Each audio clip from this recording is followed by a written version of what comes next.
Dios les bendiga, ¿cómo están todos ustedes? Bien, en esta ocasión vamos a hablar sobre el Evangelio según San Marcos. Y bien, lo primero que vamos a revisar es la autoría del Evangelio. Bien, como todos sabemos, los Evangelios son anónimos. No hay un escritor claro, ¿verdad? No se alude meramente a un autor de manera clara, excepto Lucas. Lucas es el Evangelio que tiene más referencias sobre la autoría. Pero hablando de Mateo, de Marcos y de Juan, son evangelios cuya autoría es más difícil trazar. Sin embargo, sí se conoce y sí se tiene una aproximación de quiénes fueron los autores. Bien, en este caso, la autoría recae sobre Juan Marcos. Juan Marcos, el pariente de Bernabé, aquel hombre que acompañó al apóstol Pablo en su primer viaje misionero, aquel hombre de cuya región se habla y se recorre en el primer viaje misionero, es decir, la isla de Chipre. Bien, pues Juan Marcos, pues es el autor del Evangelio según San Marcos. Bien, ¿cómo se sabe esto? Bueno, pues es una tradición muy antigua que Marcos escribe este Evangelio bajo la dirección del apóstol Pedro. Es decir, es un redactor de los relatos de la experiencia de Pedro con Jesús. Algunos señalan también que podría ser un recopilador de lo que escuchaba de Pedro, de los que escuchaba cuando Pedro pues hacía su labor evangelística. Y otros señalan que Juan Marcos hace una especie de investigación, hace una redacción de tipo semibiográfica, aunque no es una biografía Juan Marcos, tiene otro propósito. Sin embargo, Juan Marcos se enfoca bajo esta óptica en recopilar la prédica de el apóstol Pedro. Bueno, ¿cómo se sabe esto o cómo se concluye de dónde surge esta información? Bien, ya en la primera mitad del siglo segundo, Papías llama a Marcos el intérprete de Pedro.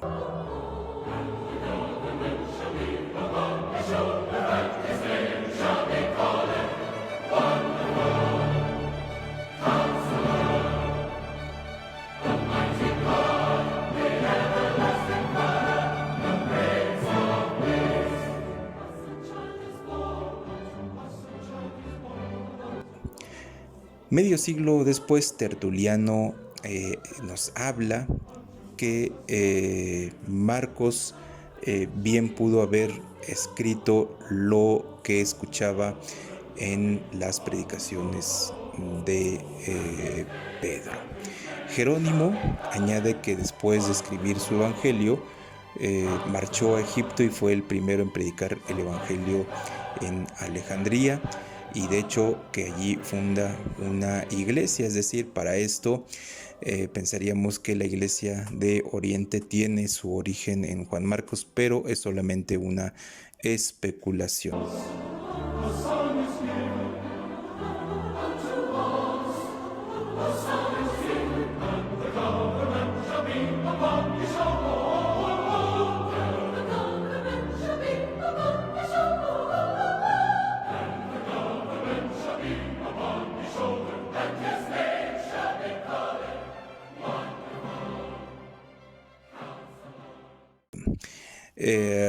Y bueno, pues de esta manera se traza mediante la información que nos dan los llamados padres de la Iglesia del siglo II acerca de el autor de este evangelio, que de ahí que se pone este título.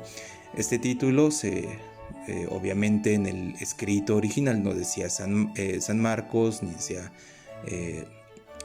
un título semejante, ni algún otro, sino que con la información de los llamados padres de la Iglesia se llega a esta conclusión. Justino Mártir, Ireneo, Clemente de Alejandría sostuvieron que Marcos escribió este evangelio.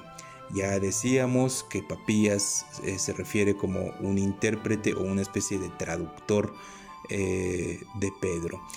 También se sabe que la presencia de Marcos fue muy allegada al apóstol Pedro, y de ahí que sirva como un redactor de lo que escuchaba de Pedro, o bien la otra posibilidad es que él hace intencionalmente esta recopilación a manera de tener un propósito de comprobar o más bien de dirigirse a la personalidad de Jesús de Nazaret. Y nos referimos a dirigirse a la personalidad de Jesús de Nazaret, dirigirse a él como el Cristo, el Hijo de Dios. Aclaramos que el Evangelio según San Marcos no es una biografía, pero también es claro que contiene los relatos que nos dejan ver la personalidad de Jesús de Nazaret, sobre todo su personalidad en cuanto a su autoridad. Y esto, pues estamos hablando que se establece entre el segundo siglo y el tercer siglo.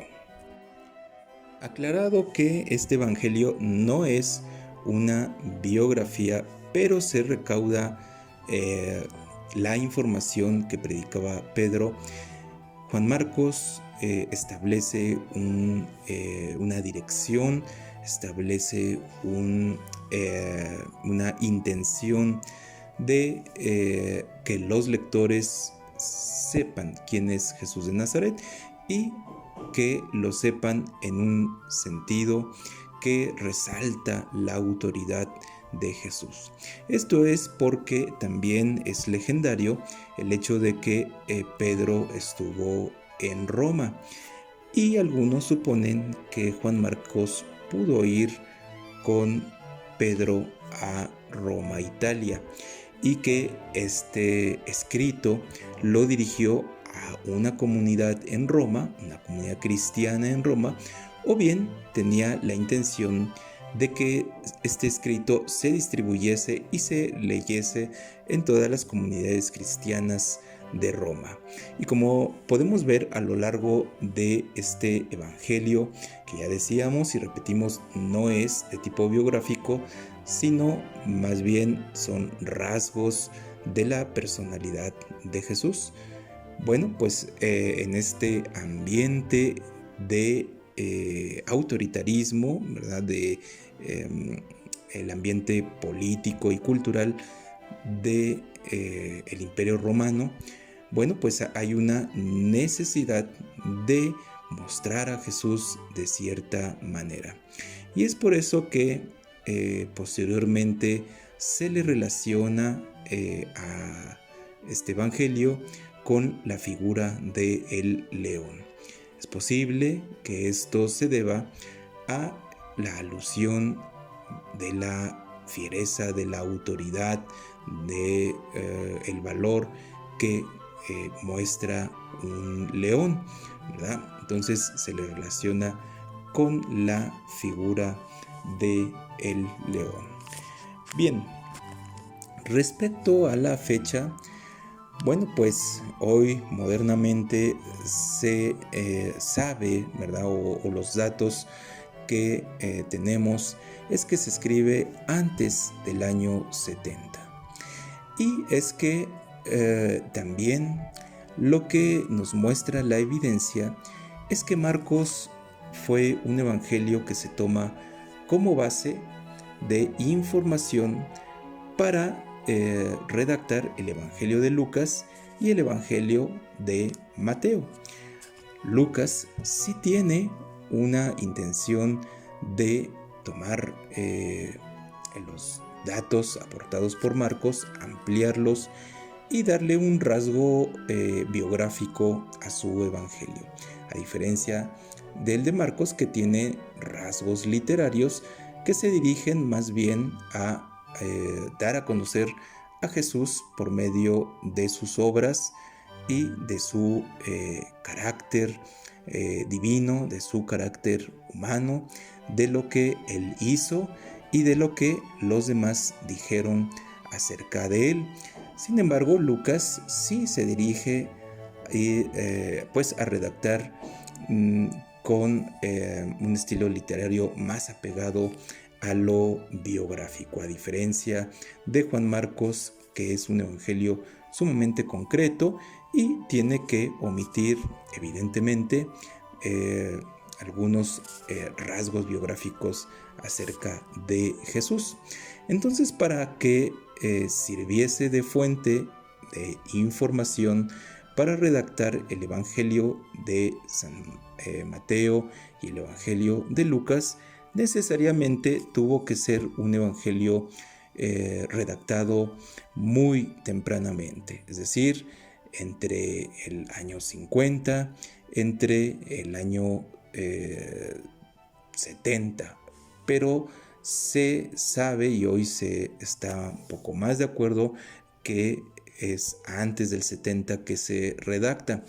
Incluso hoy pues se maneja también otra hipótesis, una teoría todavía más temeraria, si ustedes quieren verlo así, pero que es muy posible que este evangelio se redacta incluso en el año 40 después de Cristo, es decir, es sumamente temprano, ¿verdad?, cuando se redacta este evangelio, por lo cual pues es altamente fiable para tomarlo como apoyo, como base, como punto de partida para la redacción del evangelio de Lucas y de Mateo, como ya decíamos.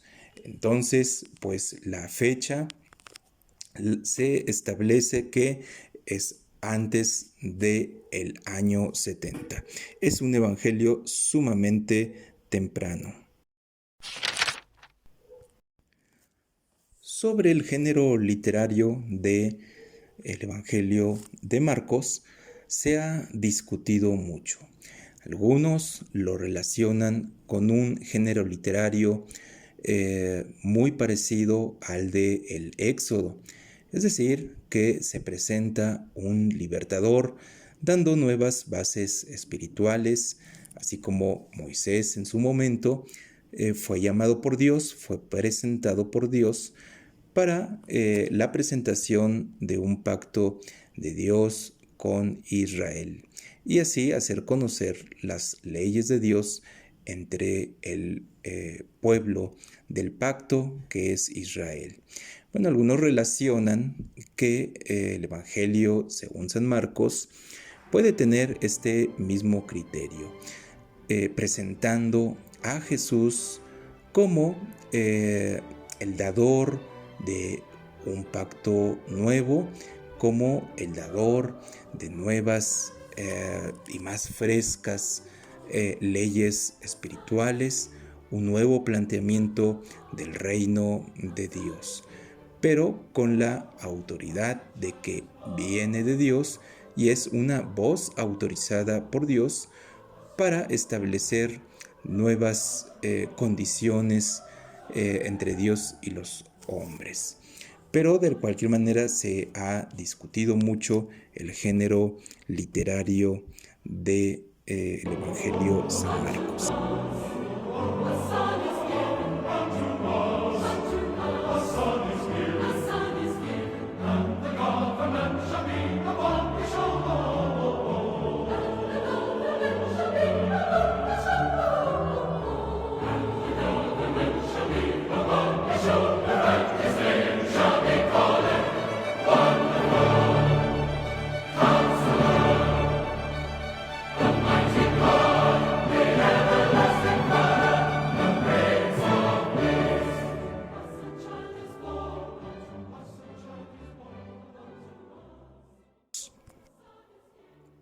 Un distintivo literario, algo que distingue al Evangelio de Marcos, bueno, pues es, en primer lugar, podríamos decir, su gran dinamismo. Podemos ver que los asuntos corren de un momento a otro de una manera muy pronta. No hay lagunas ni detalles que podemos encontrar en los demás evangelios en que en una situación se nos dan minuciosamente muchos detalles, se detallan lugares, se detallan si era de día, si era de noche, se detalla ciertas palabras de Jesús, pero en el Evangelio de Marcos no encontramos muchos detalles. Es un evangelio sumamente dinámico que simplifica la información, lo que se considera el corazón o lo más importante del evento, mientras que los otros evangelios sí nos dan muchos detalles. Entonces esto lo hace un evangelio muy dinámico, un evangelio rápido, un evangelio que es digamos de fácil lectura relativamente, y que por cierto es lo que los que saben más de las cuestiones evangelísticas recomiendan para los recién convertidos. Hace todavía unos años se manejaba que el primer evangelio que se debía leer o que debía leer un recién convertido o alguien que inicia en el conocimiento del evangelio era nada menos que el Evangelio según San Juan. Sin embargo, esto ya está descartado, dada la abundancia teológica del Evangelio según San Juan. Se considera que un recién convertido, alguien que inicia en el conocimiento del Evangelio, será más propio que se allegue a estudiar el Evangelio de Marcos por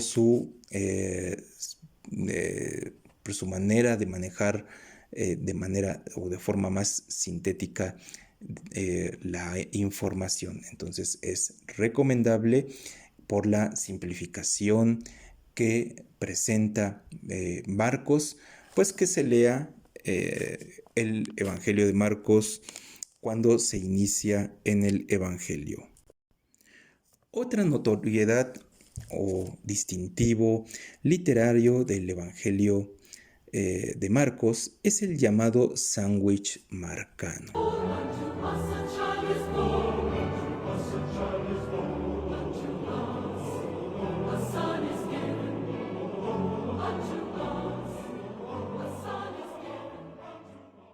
¿Y a qué nos referimos con esto? Bueno, pues nos referimos a una inserción de una historia secundaria dentro de otra narración.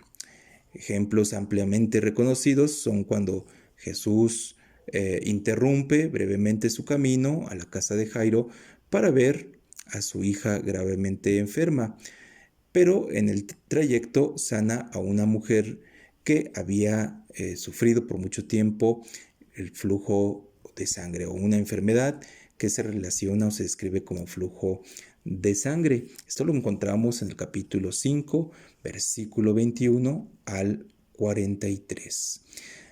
También lo encontramos, este ejemplo, en la inserción de la limpieza que hace Jesús en el templo. Jerusalén, la ciudad sagrada, ella que estaba llena de justicia, se ha vuelto una meretriz.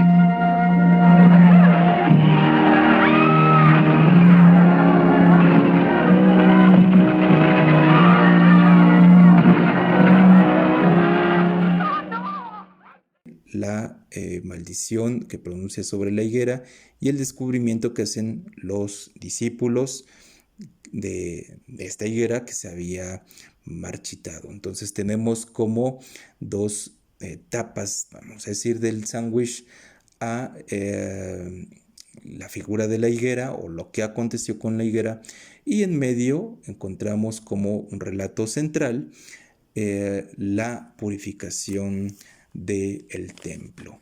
Es frecuente el uso de este estilo en Marcos y bueno, pues esto hay que tener, vamos a decir, en primer lugar, tener en cuenta que esto sucede, es un estilo de Juan Marcos y en segundo lugar hay que leer con mucha atención para detectar el asunto central.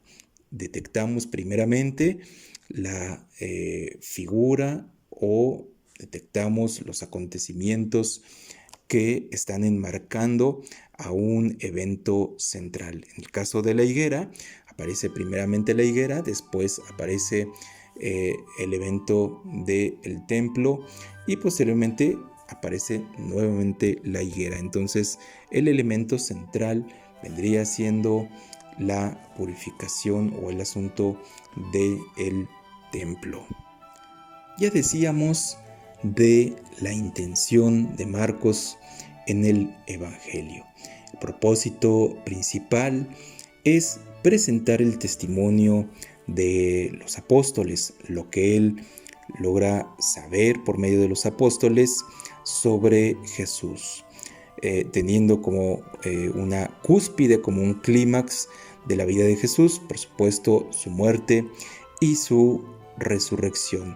Ya decíamos que no es una biografía completa, aunque también mencionábamos que tiene rasgos de ella, pero tampoco forma ni siquiera un relato del todo completo porque no tiene esa intención de completar los relatos. Por ejemplo, en el endemoniado gadareno se menciona a uno de ellos, ¿verdad?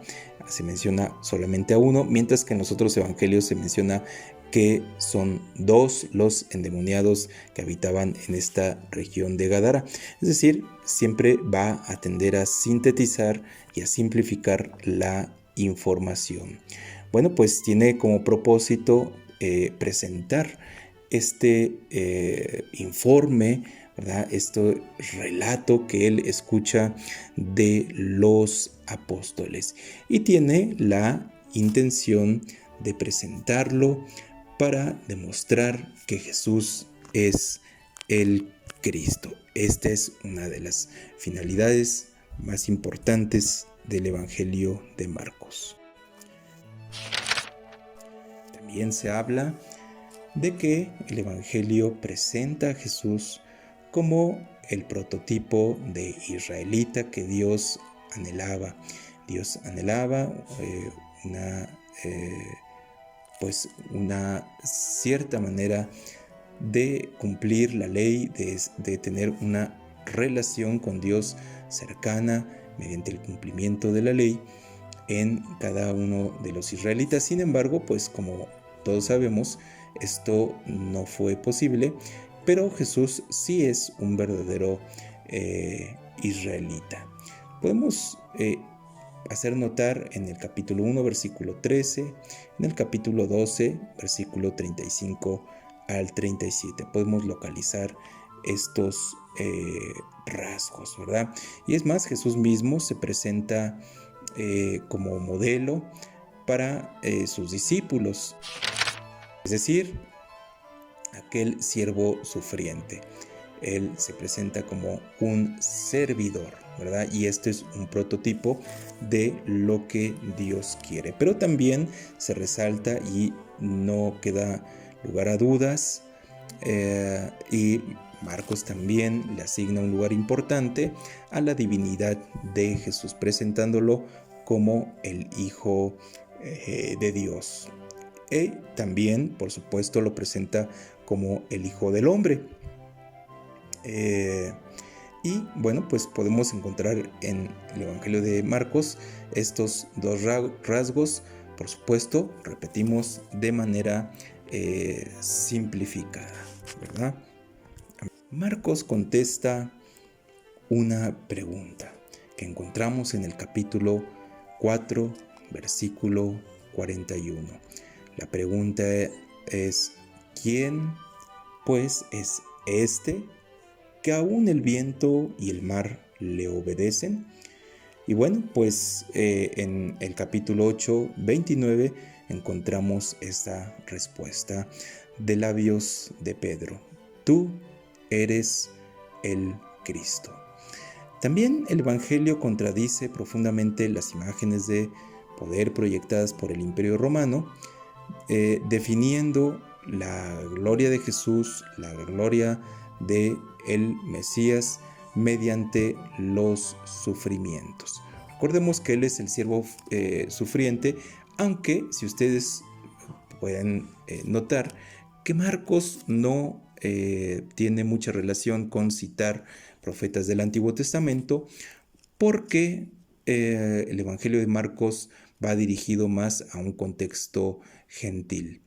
En cambio, Mateo sí es muy abundante en citar a los profetas, no así Marcos, ¿verdad? Pero el caso es que de manera simplificada, de manera sintetizada, se hace la afirmación en labios de Pedro: tú eres el Cristo, en 8:29. Y bien, pues podemos concluir este breve y muy sencillo análisis, ¿verdad? Que el Evangelio también hace un énfasis en que la presencia de Jesús sobre la tierra es la inauguración del reino de Dios, y que éste se manifiesta por medio del mismo poder de Dios. Vamos a encontrar de una manera frecuente los milagros de Jesús, el poder de Jesús sobre los poderes sobrenaturales de las tinieblas.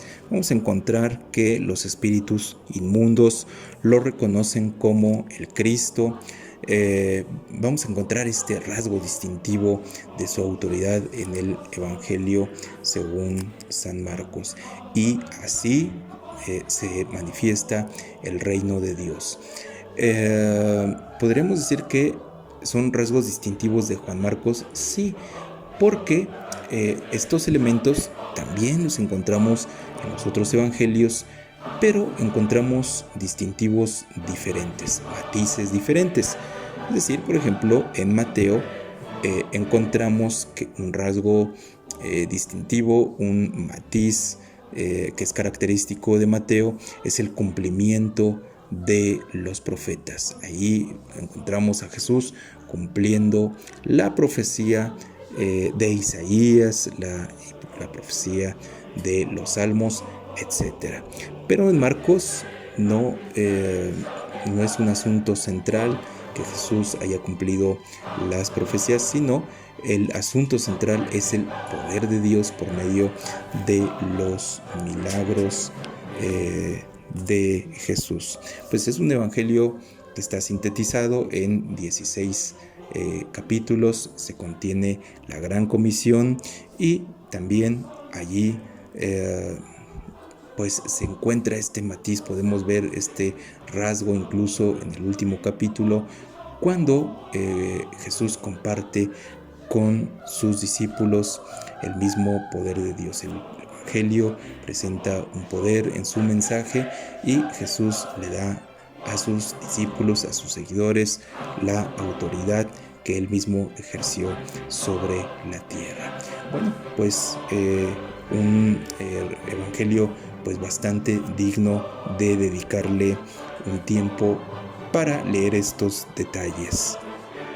También sobre el final de Marcos, algunos señalan, ¿verdad? Algunos manuscritos podrían indicar que el capítulo 16 no es tan extenso, sino que es un poco más sintético, y que posteriormente se agrega la Gran Comisión, se agrega el asunto de la autoridad, la mención sobre las serpientes y escorpiones. Algunos consideran que es un añadido posterior, pero bueno, pues sigue siendo parte del Evangelio.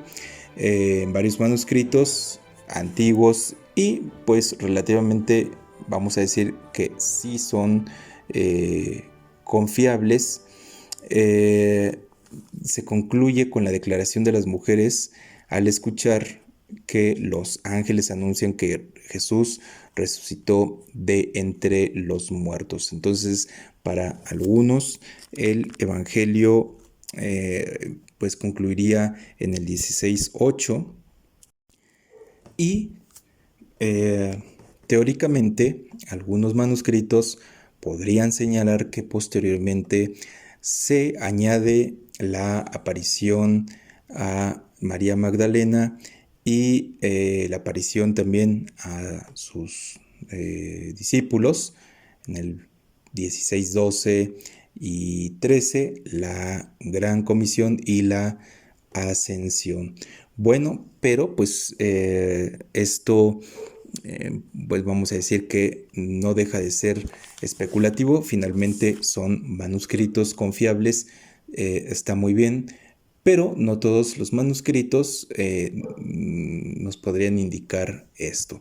Como sea, pues tenemos el Evangelio completo, ¿verdad? En el capítulo 16, termina en el versículo 20. Podríamos decir que sí es parte del Evangelio, no tenemos por qué ponerlo a duda, pero tampoco descartar lo interesante de cómo se fue construyendo el Evangelio y que posiblemente se añaden ciertas porciones que, bueno, pues hoy constituyen ya todo el Evangelio, que también es el caso de Juan y se habla de algunas porciones también de Mateo. Bien, pues como sea, un evangelio muy importante, es el evangelio que primeramente debemos leer cuando nos acercamos a Dios, cuando pues hacemos nuestra conversión a la fe cristiana, para comenzar a entender el contexto de la vida de Jesús, conocerlo por medio de su poder y de su autoridad, y posteriormente dirigirnos a un estudio más profundo del ministerio de Jesús en el Evangelio de Lucas, en el Evangelio de Mateo, y de una manera mucho más profunda, cuando ya haya bastantes bases, entonces sí, dirigirnos al Evangelio de Juan. Bien, amigos, espero que esta información muy simplificada, muy breve, les haya servido para enriquecer un poco la lectura del Evangelio de Mateo. Suscríbase a este canal, comparta esta información y le invito a leer y a disfrutar de la bendición que representa, ¿verdad? Siempre leer y meditar en el Evangelio según San Marcos. Dios les bendiga y un fuerte abrazo.